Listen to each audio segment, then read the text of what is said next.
तो हमारा पहला क्वेश्चन देखो यहाँ पे क्या बोल रहा है। 0.08% of 120% of 50,000 is equal to. यहाँ पे देखो कुछ नहीं है, ये परसेंटेज का सबसे one of the easiest question है, और क्योंकि पहला क्वेश्चन है तो इजीएस्ट होता ही है यहाँ पे। अब देखो परसेंटेज से यहाँ पे दो जीरो कट जाएंगे, ऐसे ही इस वाले परसेंटेज से यहाँ पे दो जीरो कट जाएंगे, बिल्कुल कट जाएंगे, है ना। अब यहाँ पे ये पॉइंट लगा है, अगर ये पॉइंट हटाऊंगा तो नीचे दो जीरो आएंगे, एक जीरो से 120 का कट जाएगा, 12 5 जो 60 होता है, 60 का एक जीरो एज इट इज़ इससे कट जाएगा, 12 5 जो 60, इससे मल्टीप्लाई में 12 भी खत्म, 5 भी खत्म, 6 8 जो 48, बचा 48, ऑप्शन नंबर 20 का बिल्कुल सही हो जाएगा। तो अपने पहले सवाल का आंसर क्या है, 48। आई होप आपको समझ में आया होगा किस तरीके से हमने किया है। इसी तरीके से आपको स्क्रीन पे इसको उड़ा देना है, ठीक है। आओ अगले सवाल पे चलते हैं, क्या कह रहा है अगला सवाल हमारा। What is the value of 88% of 1125 plus 20% of 425। भाई रेशो मेथड से करना इजी होगा, फ्रैक्शन मेथड से। जैसे 88% है, इसका जो मल्टीप्लायर है, जैसे 4% का मल्टीप्लाई है, ये 4% का मल्टीप्लाई, मैं जानता हूँ 4% की फ्रैक्शन वैल्यू कितनी होती है, 1/25। अब ये 4 का कितने बार में मल्टीपल है, 22 चौका 88, इसका मतलब 22 गुना है ये। तो 22/25 इसकी क्या हो जाएगी, फ्रैक्शन वैल्यू हो जाएगी। इसका मतलब 88% की 22/25 हो जाएगी इसकी फ्रैक्शन वैल्यू। और मुझे किसका फाइंड करना है, 1125 का, इसकी एज इट इज़ आप 1125 से मल्टीप्लाई कर दो। फिर प्लस में 20% की फ्रैक्शन वैल्यू 1/5, 1/5 मुझे किसका करना है, 425 का। अब यहाँ से आप मल्टीप्लाई कर दो, आपको सिंपली आपका आंसर आपके हाथ में मिल जाएगा। देखो 25 चौका 100, 25 पंजे 125, ये कर दो, 5 8 जो 40, 5 5 जो 25। अब देखो 45 दूनी 90, और एक जीरो, आप इसको ऐसे मानो 20 प्लस 2, तो 45 दूनी 90 मतलब 900, और 45 दूनी 90 इसका मतलब 990 ये हो गया, और यहाँ पे 85 ये हो गया। तो कितना आंसर आया अपना, 1075, ऑप्शन नंबर सी इसका बिल्कुल सही हो जाएगा, ठीक है। तो इतना टाइम इसमें लगाने की जरूरत भी नहीं है, और ना इस सवाल की इतनी हैसियत है कि आपका 4 5 सेकेंड 10 सेकेंड से ज़्यादा ले सके, ठीक है। आओ चलते हैं, अभी हमें बहुत सारे क्वेश्चन मिलेंगे जिस पे हम अपना जी जान लगाएंगे, और उन पे हम कुछ अच्छे कंसेप्ट सीखेंगे। ये तो अभी सभी इजी क्वेश्चंस हैं, देखते हैं। अपना क्वेश्चन नंबर 3 देखो यहाँ पे क्या बोला है। 60% of P is equal to 50% of Q.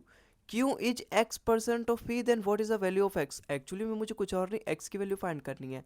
Q जो है वो p का x% है, इसका मतलब मुझे q के बराबर में पूरा अपना इक्वेशन करना है, और ये यहाँ से मुझे x की वैल्यू मिल जाएगी। देखो कुछ नहीं करना, एक्चुअली में ये कुछ नहीं, इक्वल टू का मतलब ये इक्वल है। अब परसेंट से और जीरो से परसेंट जीरो कट जाएगा, मुझे तो फाइंड करना है Q is equal to x% of P, इसका मतलब मुझे क्यू के बराबर करना है।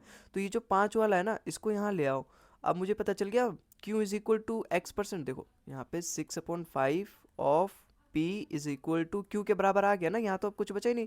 तो Q is equal to x% of p, और x की वैल्यू कितनी है, 6/5। 1/5 बच्चा बच्चा जानता है 20% होता है, और 6/5 मतलब दोनों तरफ 6 से मल्टीप्लाई कर दो, इसका मतलब 120%। 120% अपना क्या है, क्यू जो है 120% ऑफ पी के बराबर है। आई होप आपको समझ में आया होगा, इस सवाल में भी कुछ है नहीं इतना कि इतना मुझे आपको समय देना पड़े समझाने के लिए इसको। आओ अगले सवाल पे चलते हैं। अगला सवाल देखो हमारे यहाँ पे क्या कह रहा है। If x% of y is 150 and y% of z is 300, then the relation between x and z। देखो यहाँ पे x% ऑफ y दे रखा है, यहाँ पे y% ऑफ z दे रखा है। क्यों, इसको मैं ऐसे नहीं लिख सकता z% ऑफ y, मैंने आपको बता भी रखा है। अगर नहीं पता आपको तो ऐसे जान लो, a% ऑफ b जो होता है वो b% ऑफ a के बराबर होता है कि नहीं। परसेंट से परसेंट दोनों कट गए, मतलब A B is equal to A B के बराबर होता है। इसका मतलब इस वाली चीज़ को मैं y% ऑफ z लिख सकता हूँ ना, y% ऑफ z को z% ऑफ y। ये मैंने क्यों किया, क्योंकि यहाँ पर भी y का x% दे रखा है, और यहाँ पर भी मुझे z का y का z% मिल गया। दोनों तरफ जो y है वो सेम आ गया, तो अब मेरे लिए रिलेशन निकालना भाई आसान हो गया। भाई उसी सेम y का x% 150 है, और उसी सेम y का z% 300 है। इसका मतलब क्या है, ये z जो है वो दो गुना है x का। तो z जो है दो गुना है x का, इसका मतलब जो z है वो x के दो गुने के बराबर है। ये हो गया हमारा x का दो गुना मतलब z के बराबर, ऑप्शन नंबर डी इसका बिल्कुल सही हो जाएगा। देखो आप ऐसे भी इमेजिन कर सकते हो, मैं सपोज x की वैल्यू 100 लेके चलता हूँ, ठीक है।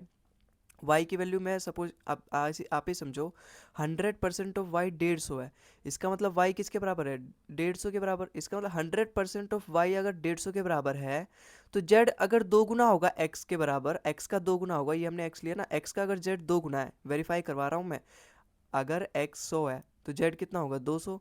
200% ऑफ 150 मतलब दो गुना 150 का, 300, यहाँ पर भी देखो मैंने वेरीफाई भी करवा दिया। इसका मतलब जो जेड है अपने 2x के बराबर है। ऑप्शन नंबर डी इसका बिल्कुल सही हो जाएगा।